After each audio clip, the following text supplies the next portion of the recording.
Hey guys, magandang gabi. Welcome back po dito sa Gandara SI Channel for Showbiz Update. Ang tatalakayin nga natin ngayon at pag-uusapan mga kakimpaw ay pumapatungkol nga po dito sa pag-iwan nila Kim and Paolo sa kanila pong mga kasamahan sa ASAP sapagkat ang Kimpaw ay mayroon pong sariling lakad na mainit na pinag-uusapan ngayon sa social media. And syempre, ang pasabog at surpresa ni Pau para kay Kim. Pero bago po tayo magsimula sa mga hindi pa nakaka-subscribe sa ating channel, pakiclick lang po tayo natin subscribe button at notification bell na nariyan sa baba para mag-updated po kayo at ma-notify tuwing may bago tayong chika at balita hinggil sa Kim Pau. Maraming salamat. So welcome back po again sa ating channel mga kakipi, and nais naman natin ngayon magbasa ng mga komento mula sa atin pong mga taga-subaybay bilang pasasalamat sa walang sawat pagsuporta at pagtutok sa atin pong mga balita.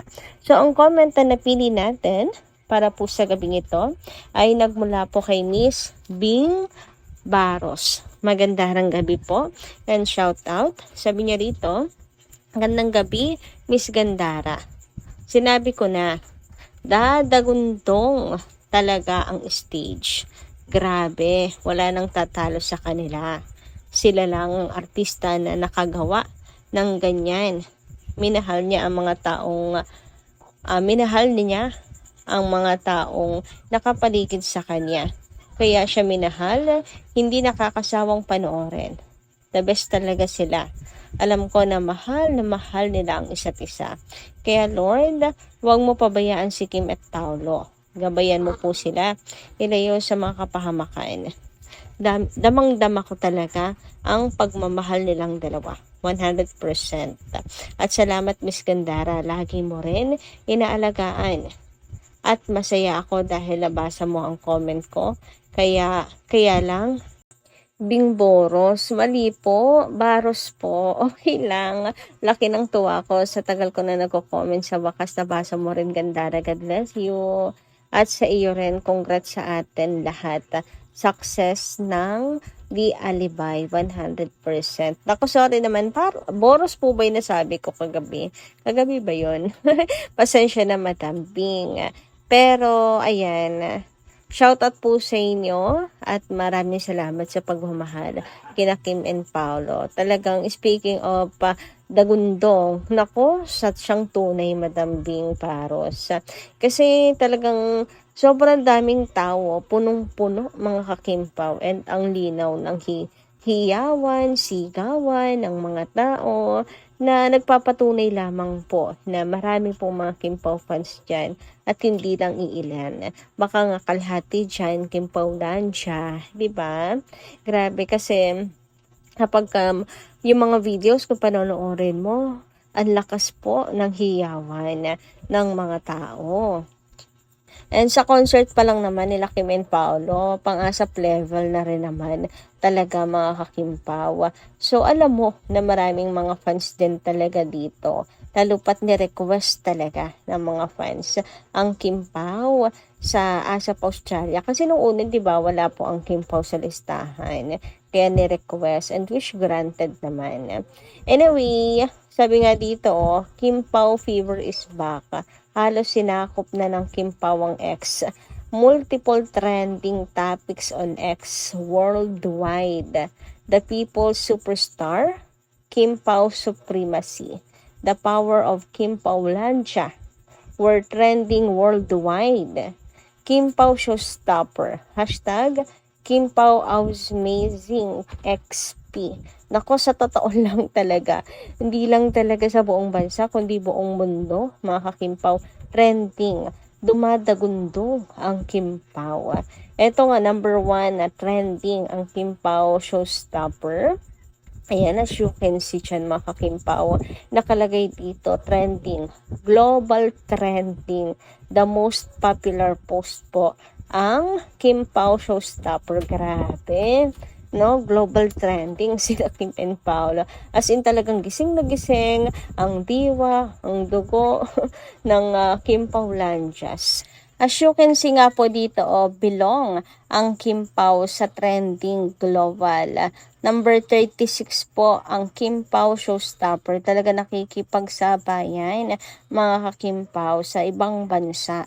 Worldwide ang Kim Pao Lanchas. Inoccupied na po talaga lahat. As in, talagang pinasabog po ng Kim Pao Lanchas ang ex dahil sa sobrang kilig. I think dahil sa sobrang pagkamis rin ng mga fans kina Kim and Paolo, napakalaking impact nun mga ka-Kim Pao.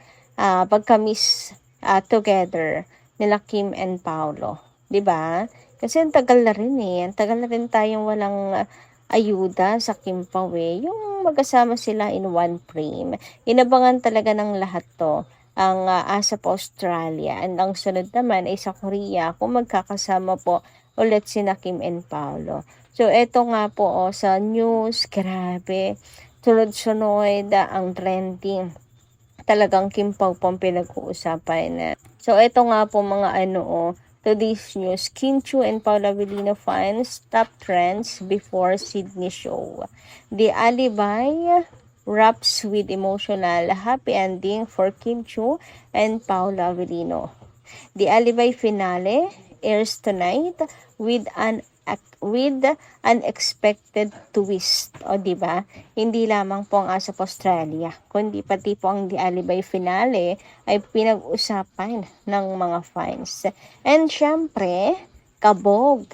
Hindi rin po pinalagpas ng mga fans. Ito pong pasabog ni Chinita Princess na dance prod. As in, talaga namang halimaw. Tikimi pagdating po sa dance floor, no? Hindi naman po siya tatawagin na queen of the dance floor kung wala lang. 'Di ba? Talagang inaangkin ni Kimi ang title na yan. Kaya grabe ang pasabog ni Chinita Princess. And laging pinapatunayan ni Kim yung kanyang worth, yung kanyang husay. Mga ka-Kim Pao, no matter what, ano man ang inyong mga sabihin sa kanya, ipang-bash niyo sa kanya, ayan siya. At nagsha-shine, mga ka-Kim Pao. Panoorin niyo na lang siyang mag-shine. Tumingala na lang kayo sa kanya kasi never kailanman ninyo yan mapapabagsak. O, diba? Habang mga bashers, eto si Kim. At nagniningning. Samantala, dumako naman po tayo ngayon at pag-usapan mga ka-Kim Pao ang dali-daling pag-exit nila Kim and Paolo sa stage.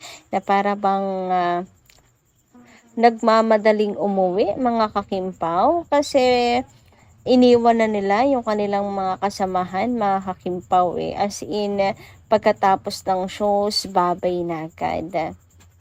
Natatawa nga ako sa mga nababasa ko mga ka-Kim Pao sa X, sa blow up, na mga posts and comments na kahit sino naman daw nga, no, basta uwian na. Kapag kasama mo ang jowa mo, wala ka ng reason para mag-stay, uwi na agad. And eto nga mga ka-Kim Pao, may pagbabay pa si Kimi para po sa mga fans niya. Sabi nga dito ni Chain, putik tawang-tawa ko sa part na to. Dead mayan sila basta uwian na. Ha ha ha. Gusto ko yung nagtawanan pa sila at kumaway pa talaga sa huli. So, bakit kaya nagtatawanan si Kim and Paolo? Siguro may sinasabi si Pao. Si Pao kasi joker. Lalo na kapag silang dalawa lang ni Chinita Princess. So, may pagkakakalog din talaga si Pao. No? Sabi nga ni Pao, nakakatawa naman daw siya. Basta, lagi ka niyang kasama, mga ka-Kim Pao. Siguro kayo tumatawa si Kim and Paolo. Sabi ni Pao, iwan na natin sila, disappear na tayo.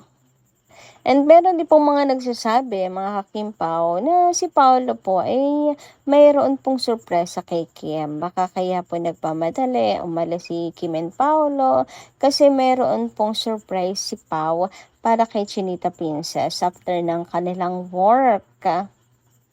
And dito sa picture na to, nakakatuwa naman ang papi na matyaga nag-iintay kay Kim habang may nagpapapicture. Parang non-showbiz boyfriend lang ang peg, mga ka-Kim Pao.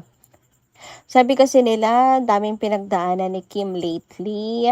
Ang tindi ng bashing kay Kim lately. Sunod-sunod, yung resume issue, tapos yung sa kanilang dalawa ni Vice ganda, si Kim talaga ang bugbog sarado. Kaya si Pao ay mayroong pa something kay Chinita Princess para mahingan nito lahat ng mga pinagdaanan niya, mga kakimpaw. And ayun nga, baka may plano si Paolo na dalhin si Kim sa isang lugar, mga kakimpaw. Samantala, narito naman ang ilang comments. Sabi dito, might be kasi if they are really catching a flight, kaya nagmamadali, walang evening or past midnight, early morning flight, pabalik ng Pinas from Australia. Flights to Manila. If Qantas or PAL is usually at midday. May flight somewhere ang parents tapos after ng ilang months to a year ulit natin makikita yung pics. Sanay na ang Kimpaulandia dyan. Ang importante, pinaka-importante, magkasama sila. Uy, linya yan ni Paula Avellino, ha? Ang importante, ang pinaka-importante, kasama ka. Uy, oo nga. So, hindi na po tayo magtataka kung magiging tahimik na naman ang Kim Pao months or year after natin makikita ang mga pictures. Sabi dito, tama, baka may flight, kaya nagmamadali ang Kim Pao. And ang hula nila ay syempre sa kalapit nitong bansa, sa New Zealand, mga kakimpaw. So ito yung mainit na pinag-uusapan ngayon sa social media. So, ito nga sabi po dito ng isang fan, indeed, trying to catch a flight somewhere. New Zealand maybe. Baka nandyan ang regalo ni Pao or surprise. Yan ang surprise ni Pao kay Kimi. Nahihiligan na ngayon ng Kim Pao ang mag-travel, no? So, yan na lang siguro yung way nila para masulit na magkasama silang dalawa, or ito yung kanilang couple goals. Ito yung way ni Paula Avellino ng pagpapakita ng pagmamahal kay Kim. Kasi 'di ba, ang gusto ni Pao at ang wish ni Pao sa birthday ni Kim ay maging stress-free siya. So ito yung kanyang paraan para tulungan si Kim kumawala sa kanyang mga stress. So malapit nga lang naman po ang New Zealand sa Australia. So, malay nyo naman nga, yun ang sorpresa, yun ang regalo ni Pao kay Kimi. Ito yung way ni Pao para si Kim ay makapagpahinga, ilayo muna si Kim sa sa gulo, super gulo kasi dito. Kaya tama lang yan, ilayo muna niya si Chinita Princess at huwag muna silang umuwi. So, yun lang po muna ating update. Maraming salamat po sa inyong pakikinigan. Kita-kits po muli sa susunod dating chika. Maraming salamat. Ingat po palagi.